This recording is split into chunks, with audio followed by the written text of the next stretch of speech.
צהריים טובים וברוכים הבאים לסמינר של המרכז לחקר חדשנות בטכנולוגיות למידה והמחלקה למידה וכלכלה באוניברסיטה הפתוחה. אנחנו שמחים לארח היום איתנו את פרופסור מאיר רוס. מאיר הוא פרופסור לניהול בבית הספר למנהל עסקים באוניברסיטת ויסקונסין גרין ביי. בנוסף, הוא מרצה באוניברסיטת פיזה, איטליה, אוניברסיטת נורווגיה, ובתוכנית הדוקטורט של רומא איטליה. ומאיר ידבר על הפיצול המשולש של שווקי עבודה בכלכלה העכשווית הגלובלית, שהיא גם מרושתת וגם מונעת ידע. מאיר, הבמה שלך. Thank you very much, Nitsa. Thank you for having me. I know you guys are very busy. This is a busy time of the year. So thank you for taking the time and listening. I'm pretty sure some of the subject will be controversial, especially if I have some hardcore economists in the audience. But it's okay if you want to walk out. I had a professor of economics in the Ben Gurion University walking out after 10 minutes. She just couldn't handle the, so it's your time. I'm teaching in Green Bay. As Nitsa mentioned, I also teach overseas. And I did a presentation similar to that 3 weeks ago in Katowice, in the, one of the Schlesier's universities about the same subject. Here is what I would like to talk about. I will start with a brief introduction and we'll talk a little bit about knowledge and intellectual capital, how this is driving the new economy. Most of the time I will spend on the trifurcation of the labor market, which means we don't have one labor market despite what everybody thinks, or we are about not to have 3 labor markets. We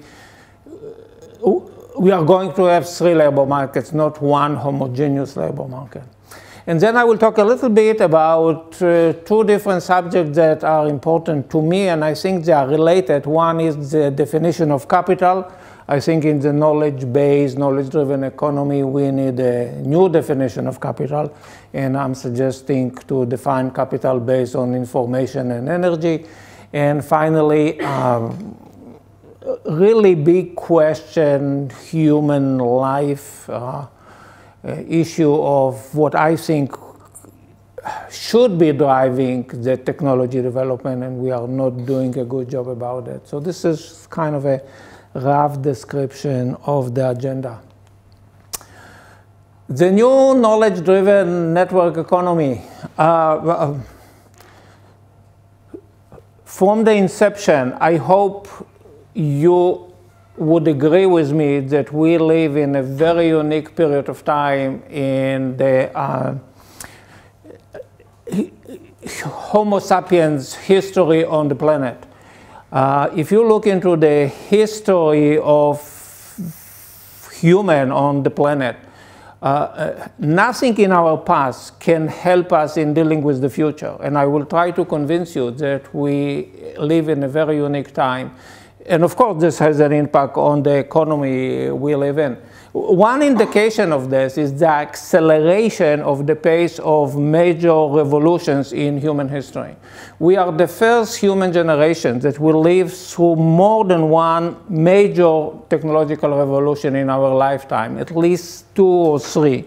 If you look into the history of humans, 1.5 million years, a week ago, we discovered that the next revolution is 300,000 years ago, 7,000 years ago, 2,000 years ago, 300 years ago, major revolutions, and now we have more than one major technological revolution. So the pace is accelerating. And I will try to convince you that everything that we see, we think it's linear, it's actually exponential. Our brain makes it kind of linear. We have a shrinking half-life of knowledge. I will talk a little bit about half-life of knowledge. I don't know how many of you are familiar with the concept of half-life of knowledge. Knowledge acquisition and depreciation is exponential. It's not linear. As such, like nuclear decay, we will talk about half-life of knowledge. The changing characteristic of the labor force, which is the major subject of this presentation, and the increasing pace of economic bubbles, and between you and I, don't tell it to anybody, we are about to face another bubble. I had a person in Katowice, she asked me, you expect it to be next week or 3 weeks or when? I said, if I would know that, I wouldn't be here, but we are definitely expecting another one. So in a knowledge-driven economy, one of the characteristics is the value of intangibles, and about 80% of our economy is intangibles. If you look into the developed economies, agriculture, mining, manufacturing account for less than 20% of our economy. The rest is intangible, mostly services. We have a growing level of economic, social, and educational inequalities, regardless of the different indicators that you are using. We have a growing economic inequality. We know that. Maybe similar or to 29-30 in the US, maybe even already higher, but it's growing, so we are not done yet. One of the interesting characteristics of the current economy is the higher level of the younger generation unemployment and underemployment. And for me, personally, the underemployment is the most important aspect. The major reason is we are not measuring it. So for the unemployment, we have pretty reliable indicators, and we know that the younger generation is hit harder than any other generation. We also know that they will pay for that for the rest of their life. We have indicators how much over their lifetime. For the underemployment, we have no clue. So in the US, we are measuring underemployment in a very simple way. If you are looking for a full-time job and you have a part-time job, but if you have a master's degree and your job requires a high school diploma, we don't know exactly how to measure that stuff. And I think, and I'm trying to convince labor economists that this is a really important aspect, and we should start measuring that and develop reliable indicators for that. Because if in the knowledge-driven economy, knowledge is important, education is important, then shouldn't we have reliable indicators for this aspect of underemployment? We don't have too many of those. Going a little bit to another level, more kind of a business context, the greater attention to customer relationship. Customers are more and more important. They have money, they have power. Their values matter, and companies are considering that. Greater international competition, definitely characteristic in the last 20 years. Please do me a favor, don't ask me about the current president of the United States of America, but this was by and large a trend until recently. And as a result of technology development, companies are experimenting with new organizational structure, and we will come back to that one way or another. So the post-2009 economy, following the last crisis, we have growing national debts. Central banks are printing money like there is no tomorrow. One of the major reasons is they want people to find work, and they believe that if they will print, and I mean, you can find indicators for everything that I'm saying. I'm just trying to be as brief as I can. In the papers, I have the citation and the references, and if you are interested, I will be more than happy to send you the paper. Practically, return on investment on money is zero. If you look into the exchange rate, the loans, the central banks are giving loans to other countries, to other banks. It's practically zero if you take out the inflation rate. And the recessions are more and more severe, and the recovery is slower. And you can measure the recovery in different ways, but definitely in regarding to labor, the recovery is slower than ever before. And we have the inequalities. In the economy, this is from Philip Kotler. I don't know how many of you are marketing professors or experts, but Philip Kotler is the father of modern marketing. Kellogg Business School. In 2015, he published a book. He's not happy with the indicator. I'm not happy too, but he is important. So if he says that, it's okay. So we lack inclusion of human-related indicators, happiness, health, etc. And the environment.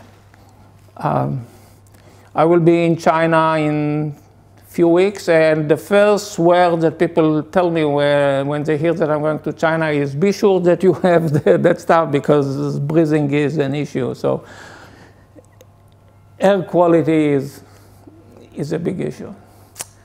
So here are some of the presumptions that I have about our economic system. The current economic system is driven by efficiencies, not by effectiveness. So if you talk to any economist, they will tell you, we want the market to be efficient. Effectiveness is not a question that economists are dealing with.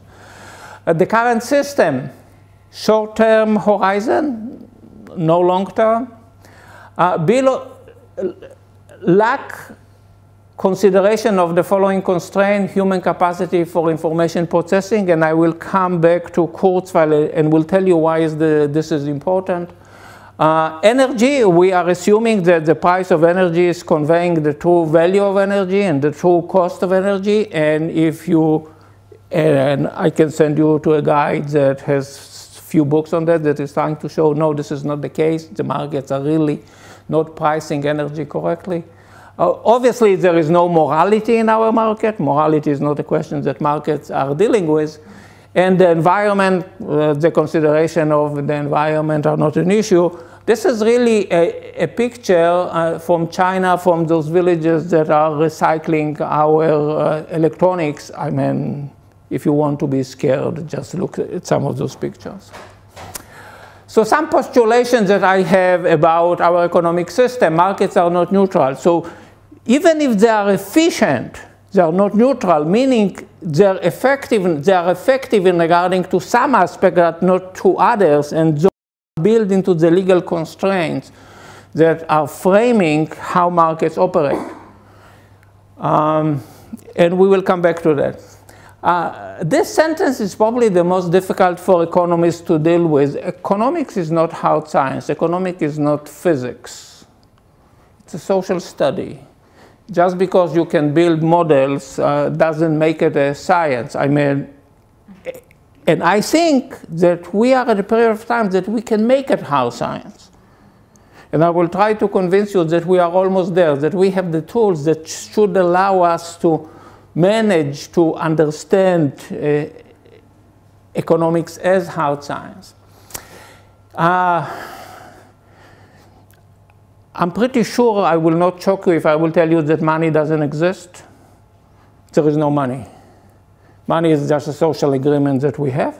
And it works pretty well. I mean, it did a pretty good job for the last 600-700 years since the beginning of the banking system. But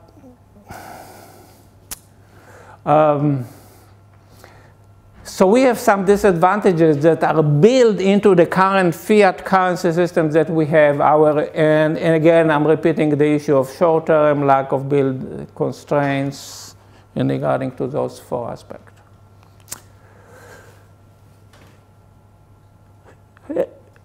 Short questions, comments? Intellectual capital. So people that look into that stuff are pointing in around the mid-80s as the beginning of the knowledge economy. This is just one of the indicators that you can use, is the patent application, and you can see the hockey stick kind of around 80, 85, 90, and then it's taking off. So intangibles are becoming more important. More than 80% of our economy is intangible. It's customer-driven, intangible asset, bottom-up. So intellectual capital is probably the most important asset that companies have. Here is a simple definition of intellectual capital: knowledge, information, intellectual property, experience that can be used to create wealth. We usually break in our knowledge management intellectual capital literature, we usually break intellectual capital into 3 building blocks. Human capital, those are the people that walk out and go home, back every day. They may come back, they may not. The relationship capital, this is the same aspect but between the organization and the company. So it will be the relationship with the customer, the relationship with supplier, etc.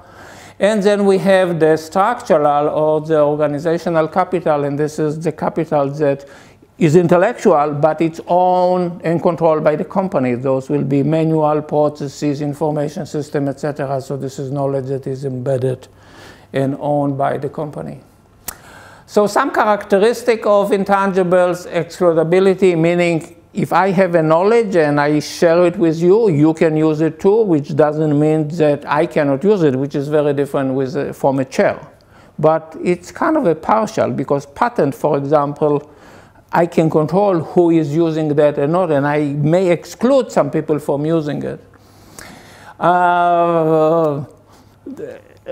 The market for intangibles for the last 50, 60 years, we still have a very weak market system for intangibles. I mean, we have patents, we have goodwill, we have some indicators for that stuff, but most of the markets are really not well developed and controlled. So they are imperfect. Asymmetry of information is important, and we will come back to that when we talk about the 3 different markets, because the asymmetry of information is different in each one of the 3 different markets. And there are some interrelationship between the 3. So half-life of knowledge. We learn exponentially, we forget exponentially. Right now, people estimate, and we really don't have hardcore, simply measured indicators. It's something between 2 to 2.5 years. So if you look into how companies in Europe depreciate their intangible assets, it's usually over 5 years. In medicine, in science, it's around 1.5, 2 years. So half-life of knowledge is give or take 2 years. Now, let me tell you what this means. This means that in 6 years, almost 90% of what you currently know is useless. 50, 25, 12.5. So if you will not keep learning, in 6 years, 90%, 87.5% is losing its value. This has huge implication on education, on jobs, on for example, at the level of the company, we have the concept of absorptive capacity, which means company must have some basic knowledge in order to build on that. This is intuitively this Pareto 80-20. So you have to build on the basic, but it will take you a long time to build the basics. Any questions? You guys are too kind. So I'm suggesting that the labor market is really not one. We have 3 labor markets: the routine labor, the skilled labor, and the talent. This is driven mostly by technology. So the technologies that I'm talking about are those that are eliminating jobs. And robotics, this is from Japan. Japan is going through a major shortage, or they expect a major shortage of human taking care of the elderly because of their demographics, their immigration policy, etc. So the Japanese companies are pushing like crazy on robotics. Actually, a Japanese company just acquired a major robotic company that was owned by the mother company of Google. I think last week they acquired them. SoftBank acquired an American robotic company. The autonomous vehicles, can you just imagine how many jobs will disappear because of self-driving trucks, self-driving cars, buses, planes? submarine. This is not the most scary part for me. The most scary part for me is actually this guy. This is an American nuclear submarine that is already sitting somewhere under the sea, and it's controlling itself, so the president cannot push the red button. It's pushing itself. It's an autonomous nuclear submarines. They are already there. And deep learning. I'm sure you guys, I'm in the right place to talk about that. You probably know more about artificial intelligence and deep learning than I will ever know. And I don't think I have the time to learn about that. I'm developing so fast. I mean, this is just amazing. You see articles about the replacement of lawyers by artificial intelligence. Replacement of cancer, customer service representative, I mean, all over the place. This is just, so Watson and its similars are eliminating enormous amount of jobs. So where is this? Where is all this driving us? So those are the three markets. This is the old market. This is the current labor market. And those are the three labor markets that I suspect we have. So my estimations is that in the routine labor markets, currently, if you will look country by country or globally, we talk about 20 to 40% of the population. Think about the concept of the bottom of the pyramid. What portion of the population on the planet counts at the bottom of the pyramid? It's about 40% of the population. If you look into the combo of people that are unemployed, underemployed, people that are living on living wage or below salary, you will see that it's anywhere between 20 to 40%. And I will be happy if someone will show me more than one or two countries that are not. Actually, in Poland, the statistics are slightly different. So those are the people that have minimal skills, that are not able to cope with the pace of learning, the acquisition of new skills, and they are paid minimum living wage or below.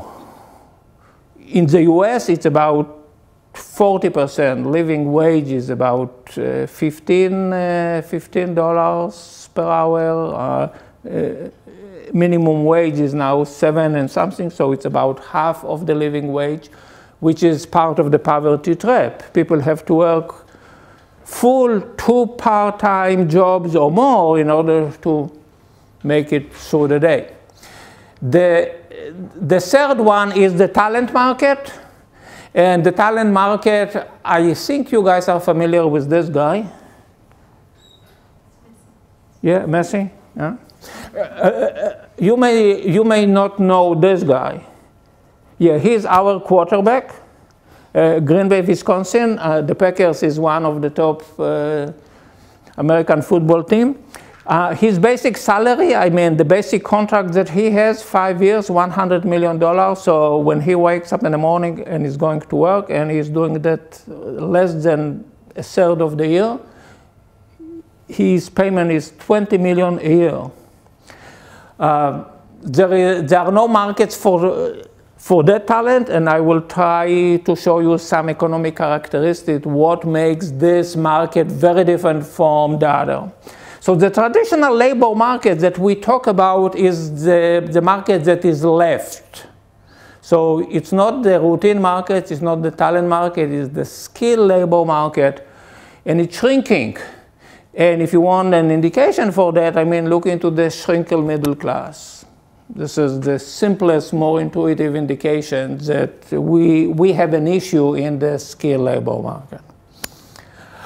So some characteristics, for example, the economy. The routine labor market is the decreasing return economy. In the talent market, it's an increasing return economy, and it's a winner-take-all market. Think about intuitively how many CEOs a company has. One. I mean, what is the change, the difference of skill between the first and the second? I mean, the CEO, is the CEO not so smart as but I mean, you look into the difference in payment, it's enormous. So it's a very different market. It's a monopolistic on the talent owner. So the talent owner is the monopoly owner of their talent. And if Messi would like to move to another team, as long as the star, he can basically charge anything that he wants, and any company will pay it. So in the routine labor market, the monopolistic nature of this market is by the job provider. So Walmart and Amazon, they are offering the job. They have hundreds and thousands of applicants per position. They can select anybody. And if you will allow the labor market to dictate the price of that skill, it will come down practically to zero, or almost zero. So one of the conclusions that I have from this analysis, if we want to deal with the routine labor market, economy is not the place we should look for a solution for that. This is a social political issue. It's not an economic issue because of the monopolistic nature of this market. So here we have the competition is monopolistic on the job offering side. Here we have a monopolistic on the talent provider side. And in the skill, we have a supply and demand market, but not perfect. For example, the simple place to look into how imperfect the market is, show me a company that has a perfect internal labor market within the company. How many companies have a labor market internally? How many are thinking about having a labor market? We are thinking about politics, we are thinking about culture, we are thinking about, but this is not a perfect labor or labor market situation. The rule of the law is controlling the monopolistic behavior of the firm on the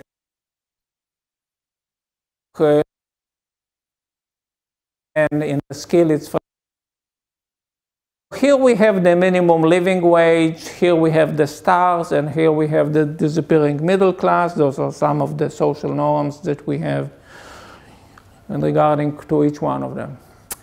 The role of technology, substitution.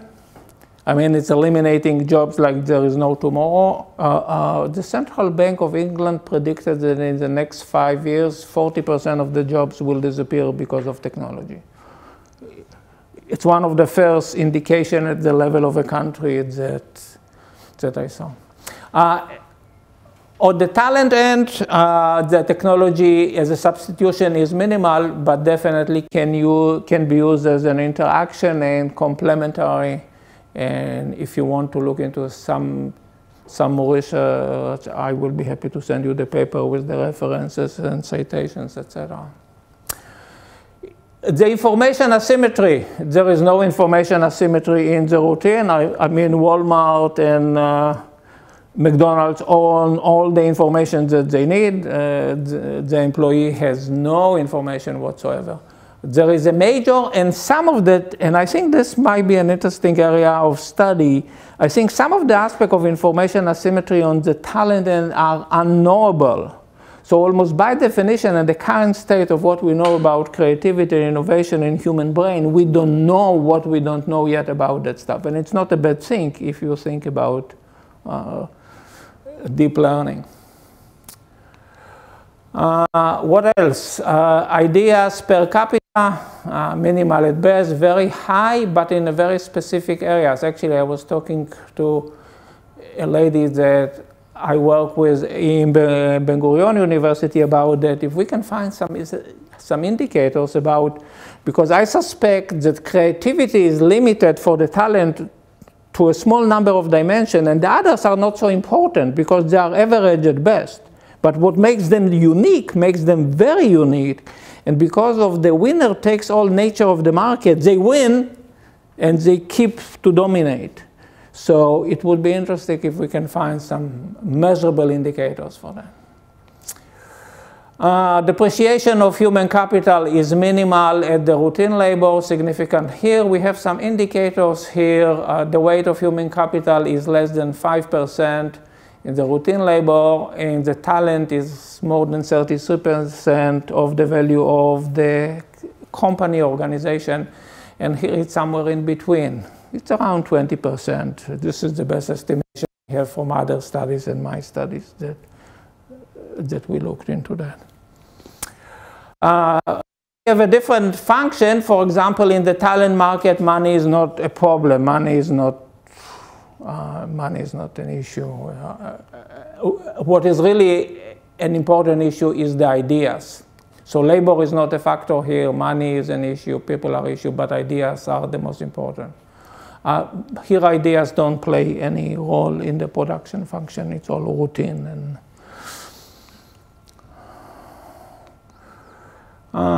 let's keep that. Traps. If you are interested in the social aspect of that, in the routine market, we have poverty trap, and we have a lot of literature from many different aspects that is looking into the poverty trap. We have social, we actually have some studies in food, how the food is different and what impact the food that this segment of the population is consuming and the impact it has on the brain of the children, and it's propagated itself from generation to generation. And then we have the middle income trap, and here we have the luxury or the knowledge traps. This is a hypothesis.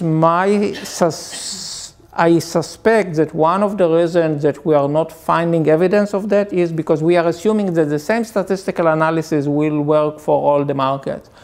I'm suggesting that for the skilled labor market, we should keep using the statistical analysis that we are using. But for the talent market, because it's such small percentage and the winner take all nature of the business is critical, we should be using a frontier analysis and power distribution. So it's a different type of statistics. So we have some issues here. Game theory, we can talk about, this might be interesting, digital currency. I don't know how many of you are familiar with blockchain and Bitcoin. Bitcoin is kind of a capturing. What from my perspective is more important is the technology, and we will come back to that, but I suspect that in the future the talent market will use personalized virtual currencies. So we will have currencies not developed by governments, but developed by people. And we have the technology to do that. And if you are interested in complex network theory, this might be interesting. I suspect that we have underlying different kind of network relationship between each one of the segments. Here is a centralized network, here is a decentralized network, and this is distributed. Any questions?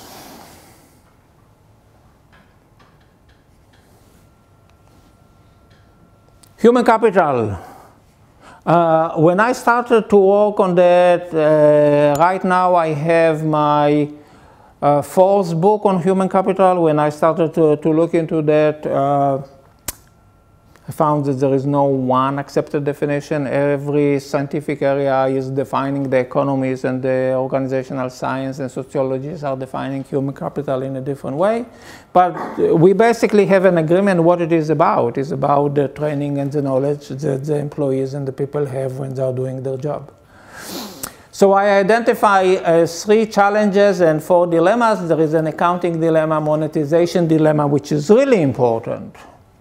And I don't remember if I have it here or not. We'll see. The monetization, you guys remember I told you we don't have money, right? There's no money. I hope you realize we don't have corporation as well. Even though in the American legislation, corporations are now recognizing people. Corporations are just an agreement that we have. You know who developed the concept of incorporation, when it started? Anybody?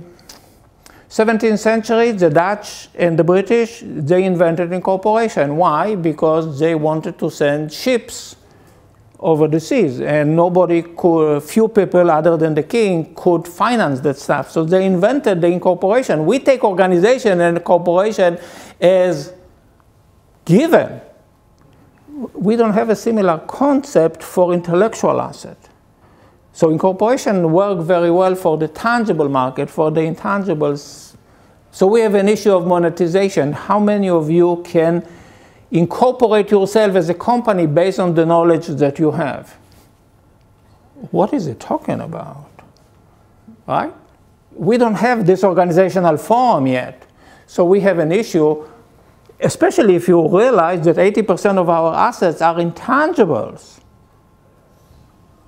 So we have a big black hole in our economy, like the physicists have with black matter. It's about 80% and black energy. And valuation, I will try to convince you shortly. I think that, after 2009, it's pretty clear that we are clueless about the real value. There is no such thing as the real value of an asset. We just all make it up. It depends on supply and demand. They change from moment to moment. So we have some major dilemmas in regarding to human capital. Should it be standardized or not? Is human capital a building block of intellectual capital? Is it static or dynamic? And this socially and politically might be the most sensitive. Does every employee is an intellectual or human capital? Or actually some employees are a human debt. So not every employee should be on the right side. Some of them might be on the left side. Resulting from that, I suggested a framework, a taxonomy, dimension for human capital, and some paradigms. As I mentioned to you, we have some shortcoming for the current valuation. The company risk, discount rate, those are some of the techniques they are using, but they are all very subjective, and hardcore economists still have issues with the valuation system that we have. So this is a guru. If you are familiar with company valuation literature in finance, this is the guru from NYU of company valuation, and following the 2009 crash, he basically said everything that we are doing is useless. This is not me. This is the guru of finance from NYU that is saying, this is what he is saying. The more we know, it might be less important. We think that this is accurate. It's not, because we don't have the right tool to measure that. And so he is basically critiquing the complete system of organizational evaluation that we develop in finance literature. Resulting from that, I suggested, the first time was in 2014. I elaborated on that more last year. The paper was published in July 2000. So this was published in a chapter in a book, published in a journal 6 months ago, something like that. Capital indicators that are based on information and energy theory, driving closer to physics. Can we have an economy that is hardcore science? So in 1948, everything that we are currently doing on the internet and all the communication system is really starting from that, the Nobel Prize. The biggest issue that I have with that definition, that really what Shannon is calling information is really data. In our language, it's really not information, because it's kind of a raw material and correcting itself. So for me, information is data plus metadata, and then in order to create value of that, we will have knowledge. This is my definition. This is a book by Kummel from 2011. He basically suggested that energy as a production factor, as an entropy, should be seen here as part of the processing mechanism. So we should look at the economy not as money-driven, but as an information processing machine. And I'm basically building on that. Is this nice? I don't know. I made it myself a couple of days ago. I meant the first time I experiment with this kind of stuff. I have no clue. So this is my definition for capital by using information, energy, and entropy. Bundle of resources, natural resources, energy, data, knowledge that is tradable, meaning I can exchange it. Tradable meaning there is a market for that and I can trade it. So there is a legal, social, technological infrastructure in place, and this will come back to blockchain, because blockchain is changing, is about ready to revolutionize our financial markets. And can create presently or potentially in the future, this is this concept of real option. And I don't know if you are familiar with the concept of real option, but in strategy we are using real option, but I think we can move one step further and use it also for capital. To create value for an exchange by an observer, actor, when framed by the metadata. So for me, the legal infrastructure, the technological infrastructure is creating the metadata, the context in which this information and energy is traded and sharing hands. So financial capital is money. This is what we are calling money or fiat currency as a conduit of options that can be transacted for present use. I don't know if you ever thought about it, but the invention of money allows you to trade with yourself between now and the future. This is one of the brilliance. I mean, Homo sapiens are special because we can visualize the future. Now, in order to put it into a framework, if you have money, now you can trade with yourself. Of course, you can trade with others, but you could trade with others by exchanging gifts and stuff. But trading with yourself was practically impossible until we invented the money as a concept. So you should think about that as well. When framed by legal and social metadata, etc. Human capital, scope and amount of controlled negative entropy. This is when I'm getting creativity into that stuff. So I define creativity in human capital as negative entropy, the ability to control complexity. This is the essence of human capital. Then that can create value in the future. I will skip the rest. Any questions?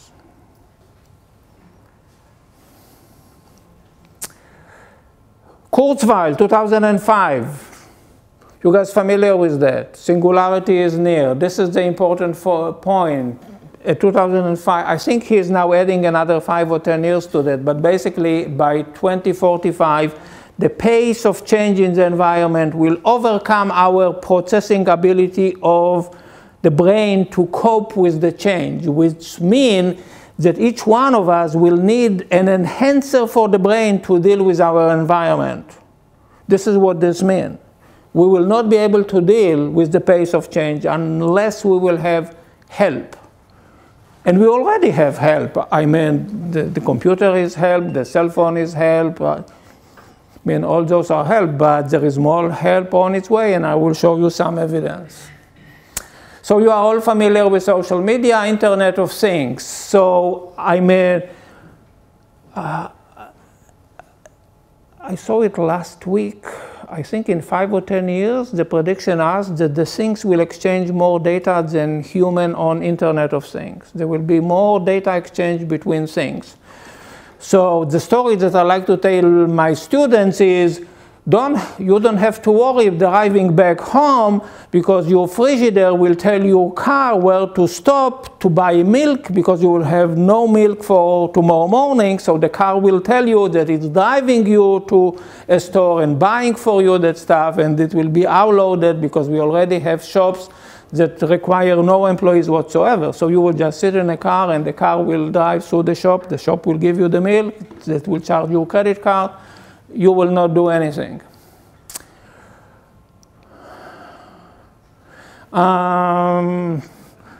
6 weeks ago, I was in Madrid and I taught a seminar on virtual marketing. So I looked a little bit about neuroscience and what we know about the human brain. So let me scare you a little bit more. We can now detect in your brain where a brain is sitting. So if I want to know if you love Adele, I love Adele, when she is singing, we can identify where in your brain the neurons are firing. We can see that. So we know how your brain is processing and what it's processing and how this is working. So going back to the money and stuff, this is why I think we can make economics hard science, because by the end of the day, the decisions are neuron activities. We actually have evidence that people make decisions 15 to 20 seconds before their conscious realize that they made a decision.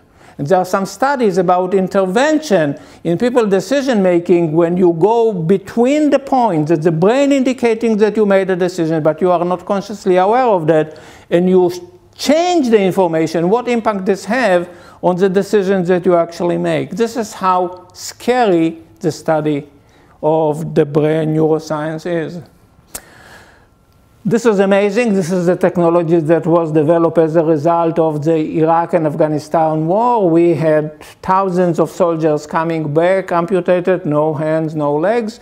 We now have the technologies that allow the brain to move the hand and the leg. So it's not a probe that is inserted in people's brain. It's just a small little chip that is sitting here by your brain, and this chip is capturing your thinking and translating into a signal that is moving the hand. This is just the beginning. This is awesome, isn't it? We can now tailor every gene. We can cut and paste and connect them together. We have the technology. I mean, there is a war patent between two research centers in the US, but we have the technology and we can do, and the Chinese are pushing on that like crazy. This is an area that China decided to use as a strategic focus, and they want to overcome the studies in the US and be the global leader in this area. They realize it is important, and the first babies are on the way in China. And blockchain. If you're not familiar with the technology, please familiarize yourself, because this will revolutionize not only the financial and insurance industries. This is clear. All the bank and large insurance companies are studying the impact of the blockchain, because this basically can destroy this industry. There is no need for a bank if I'm using this technology. There's no bank for an insurance company. But this also has some options that are pretty interesting to me in regarding to decentralized autonomous organization. So I meet you and we can talk, but I don't have to meet you. I can contact you and sign an agreement by using this technology, and I trust the technology. I don't have to trust you, and we can have a signed contract and we can exchange money anywhere in the world, and it's anonymous. I don't know who you are, and I actually don't care who you are.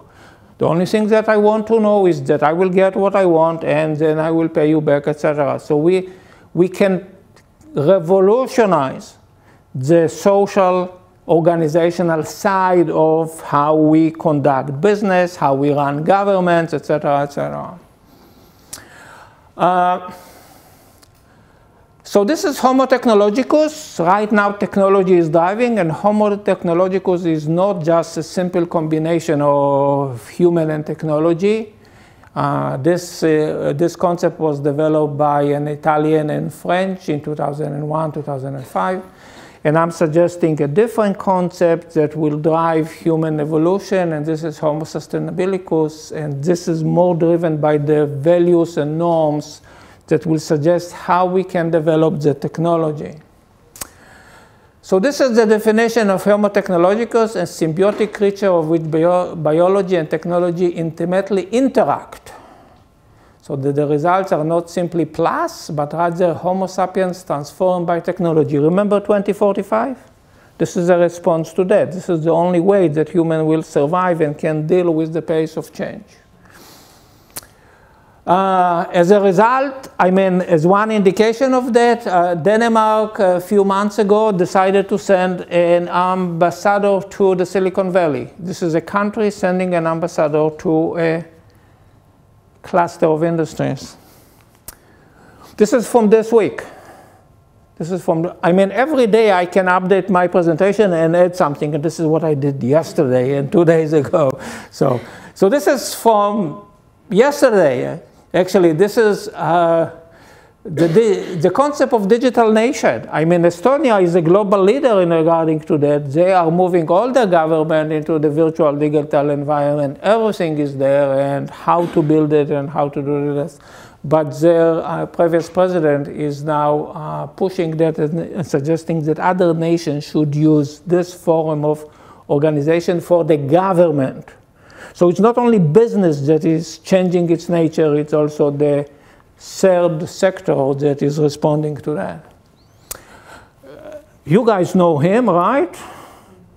Harari from the Hebrew University, Jerusalem, a global star. I mean, he's suggesting that the next step is Homo Deus. So technology is now becoming the God.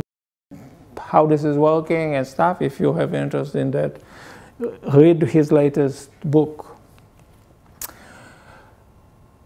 So I think we have a tri-model society.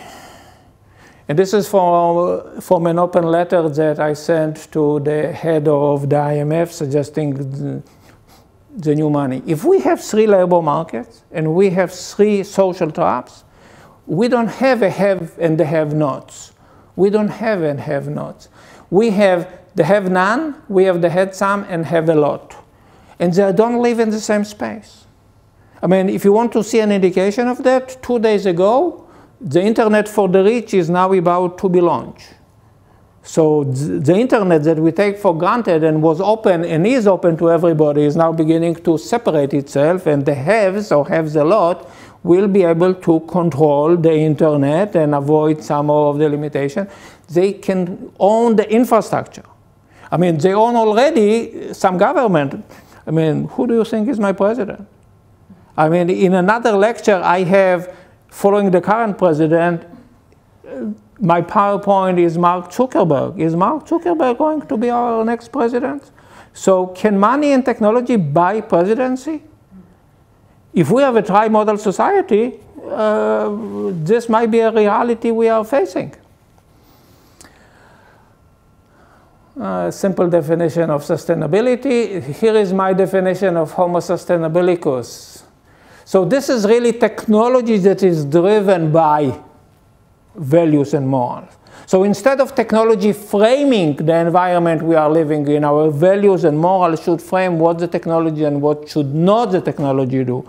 And how, if we decide to utilize the technology, how it should be structured so it will serve each one of us. But we are all different. How the technology should enable this differentiation and differences between. And so here I have a specific example. This is a new technology. If you have a bad back, if you have no back, if you cannot walk, this technology, maybe Yarif can use it in a few years. Probably I can use it soon. So this is a technology. This is a colleague of mine in Santa Ana in Pisa. He suggested 2 questions to consider when we are adopting a new technology. So some philosophers of technology are asking questions that we in the business context, we don't think about it. Is the technology responding to a specific need of an individual, accepted culturally in their social environment? And is the physical, logic, legal infrastructure ready to receive, for example, the DNA editing? Is the legal system ready to accept this technology, to deal with that? Does the legislator understand what the scientists are dealing with? So this is how Homo technologicus will respond: lower the cost of the technology, minimum adaptation to the specific need, and fair distribution. Remember the neutral markets, fair distribution of the use. The Homo sustainabilicus will identify the specific needed of the design stage of the product. So the option to tailor the technology to the different, if you don't put it at the early design of the product, later on it's too late because of the winner takes all nature of the technology. We cannot wait because when technology is delivered, some of the constraints are built in. For example, do you guys know that the car that is driven by an autonomous car by Volkswagen have a prisoner dilemma built-in solution in it. Meaning, if the car is getting into an accident and it has a choice to kill a child or to kill a driver, it will kill the child. This design is built today into the car. If the legislator has a problem with that, they should say something now. Because when the cars will be driving, the solution for that is already built into the system. This will be too late. Not everything that is labeled as sustainable is green. This is from just 2 days ago from Nature. I mean, in Italy, they have a huge issue with olive trees, some genetic issues. This was actually caused, and the pace of the crisis was increased by environmental wind, because the tree huggers hogged the trees that didn't allow the people to burn them. So now they have a much bigger issues how to deal with. And this will be another issue, wind turbines. If you have never seen the size of those, I mean, they are huge, have some issue, adverse health effect. We really are just beginning to understand that stuff. We have an alternative technology that is offshore, but this is not driven by the legislator. I mean, this is driven by organization and technology, and people are the subject of the impact of those technology, but their health is not driving that. So one solution that I'm suggesting to that is a form of new money. I have 5 minutes. I will need less. Thank you. So I'm suggesting a currency that will be based on new knowledge that is shared and renewable energy. So have a base for the money, and it will not be, this will not, for example, this will not allow government to print freely money, because if we create knowledge and we share it, then we can create new money. If we don't, we cannot print it. And renewable energy. And this was sent to the IMF a few months ago. Of course, I didn't get a response, but I'm not surprised. Any questions? I think some of you are unhappy. I tell my students my job is not to make you happy. My job is to make you aware of the issues we have to deal with. So I try to show you some of the major issues we have to deal with and suggest maybe a solution or two, but I'm not sure about that. I will be happy to take mostly disagreement. I mean, it's impossible that all of you agree with me. Yeah.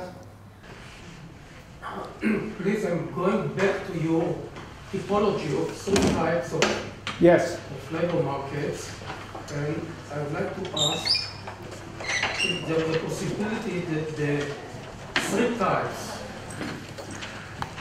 of the routine, skilled, and other types can reside in the same organization, in the same corporation. The answer is probably yes. And if you remember, in one of the dilemmas in regarding to human capital, I ask if everybody within the organization should be counted as human capital.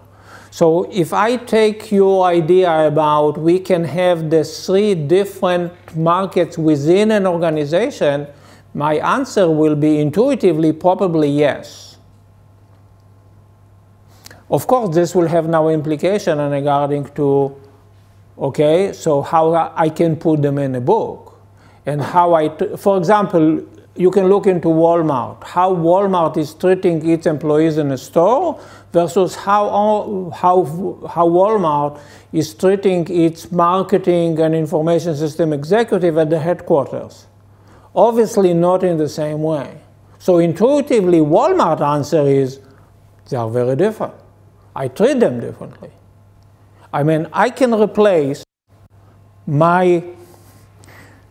I don't think I spend any time on that.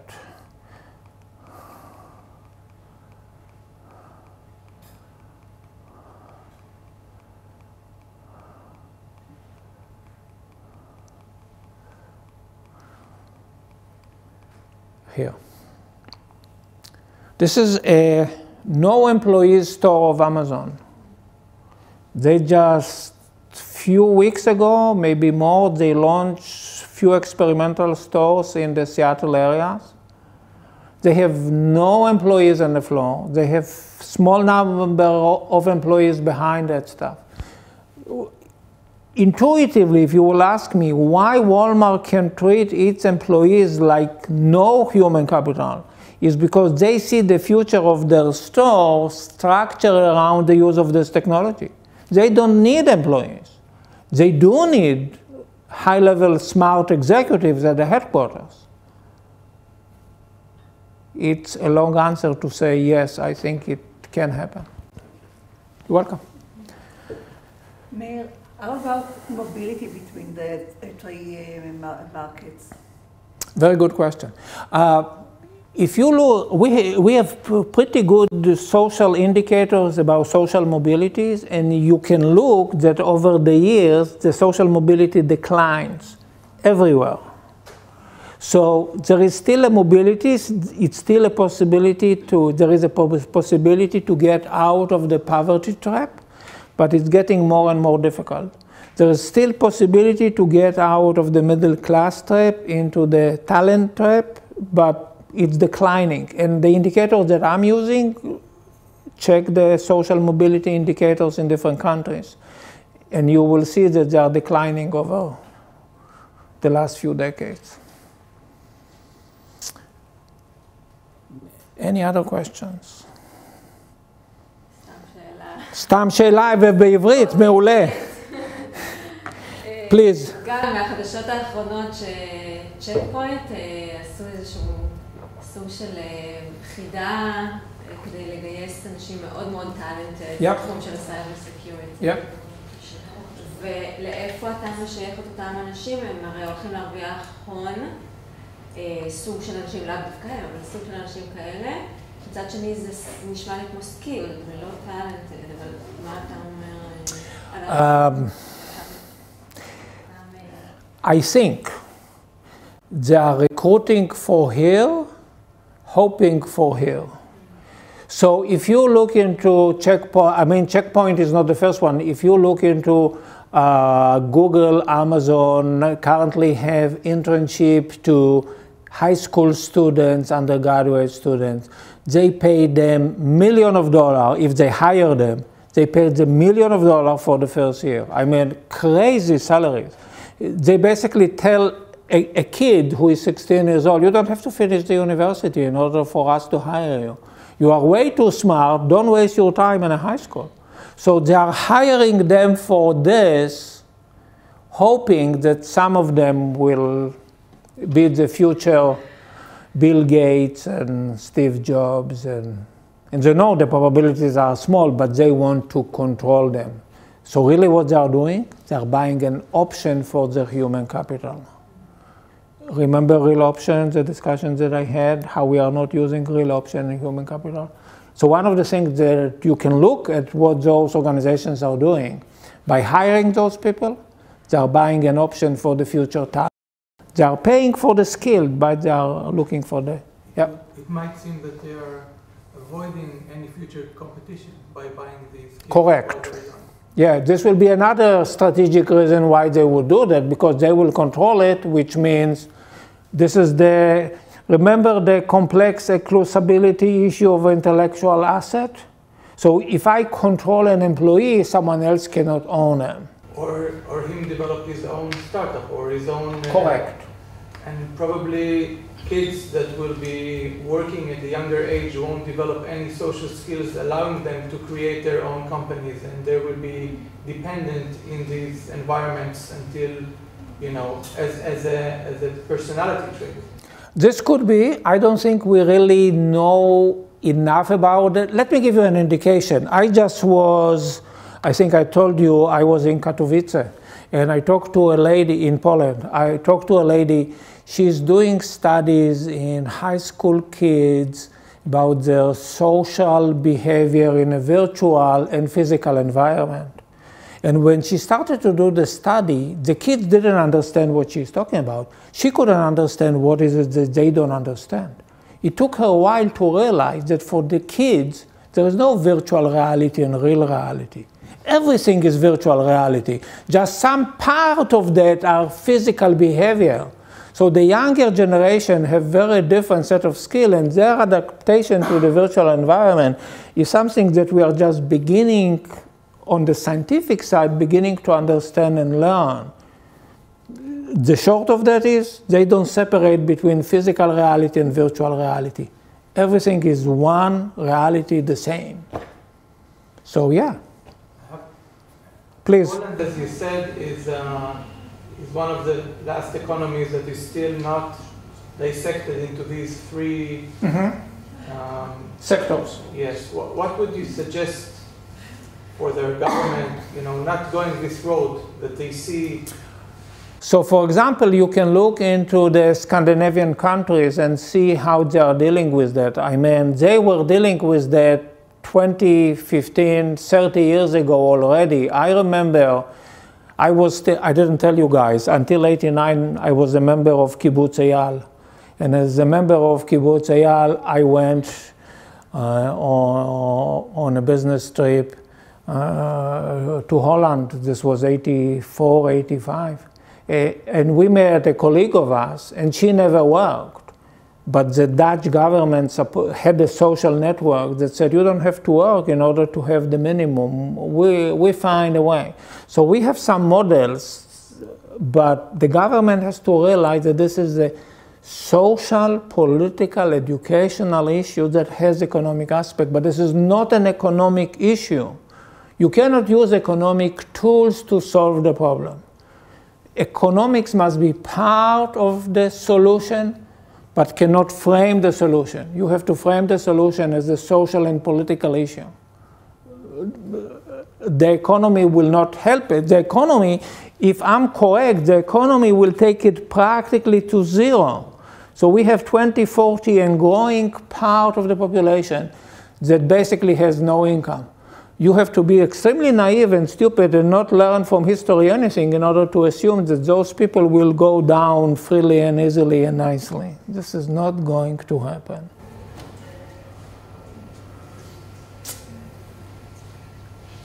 כן, אז נשאל את הסופות. אנחנו מודים מאוד מאוד למאיר רוס.